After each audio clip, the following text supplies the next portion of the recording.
Have you ever made a couple cards and you don't like them, but you have no idea why? That happened to me today, and I'm going to share my process with you so that you can better identify what it is about your card design that's not working for you.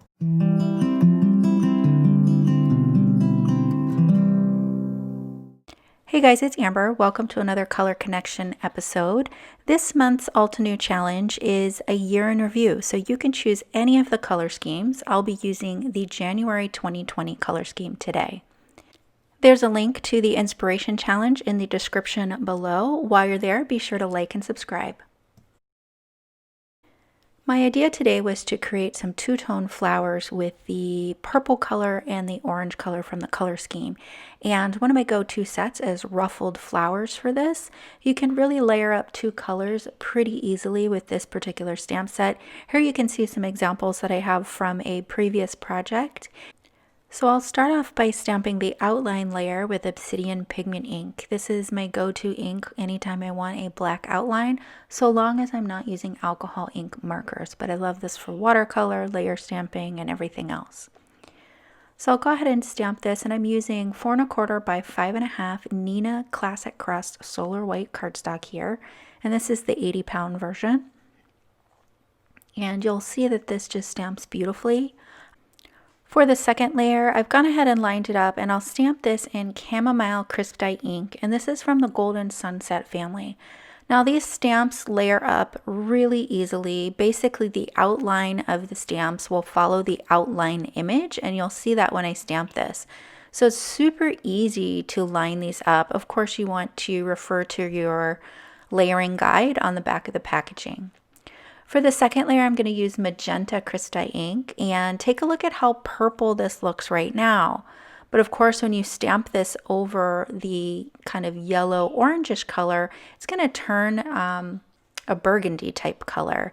It's almost got like a Harry Potter Gryffindor vibe going on here, and I really love how it warmed up the magenta. I'm going to do another set of these for my second layer. This time I'm going to use Orange Cream. Orange Cream is from the Warm and Cozy ink family. And then I'll put magenta on top of these as well. So I have a little bit of a color variation going on here. For the leaves, the first layer I did in Frayed Leaf, and the second layer I did some of them in Evergreen and some of the others in Forest Glades. I die cut the images, and it's time to start creating the cards. So I have the Doodled Dots cover die, and then I have the Tea Party washi tape here, and I'm just playing around with arranging these clusters of flowers. I don't like these designs, and in fact they don't make the cut. Part of the issue, or the biggest part of the issue, is that the floral clusters are so busy that your eye doesn't know where to look. There's just too much to look at. I haven't figured that out yet though.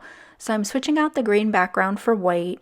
I feel like that's a little bit better, but it's still just kind of busy and my eye doesn't know where to look, and I really feel like that's the biggest problem.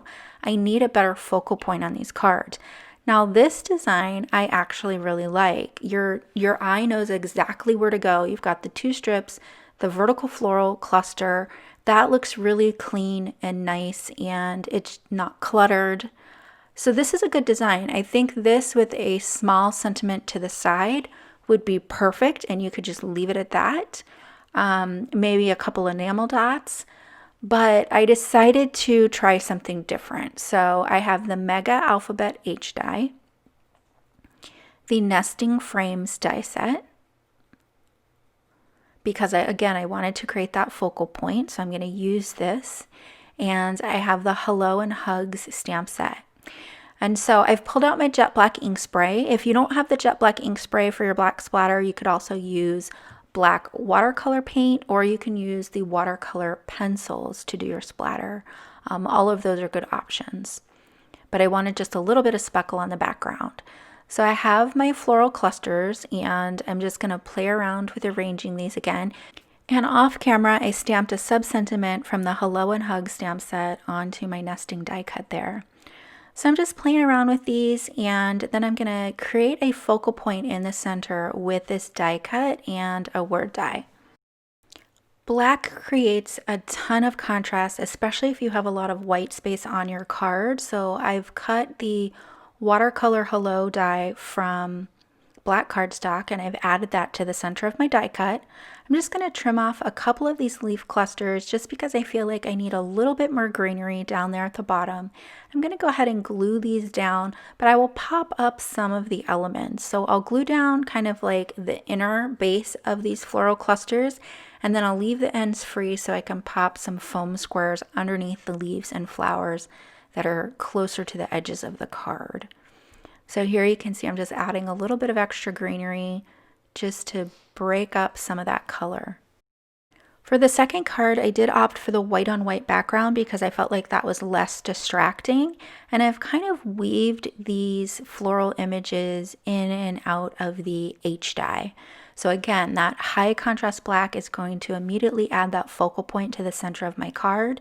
So even though these floral clusters are a little bit busy, the black and the white break that up and you know exactly where to look. I don't often put things directly in the middle of my card. So like in the last card, for instance, you could see that I had them running up vertically right through the center of the card, and that didn't quite look right to me. So I offset them and put them on a diagonal just a little bit. And to me, that's a little more pleasing to the eye.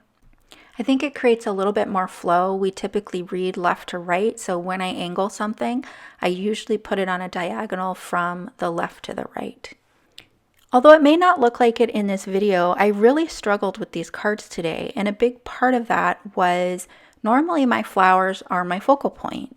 They're usually what people look at first, but these were busier florals, so the brain was a little bit confused as to what to look at.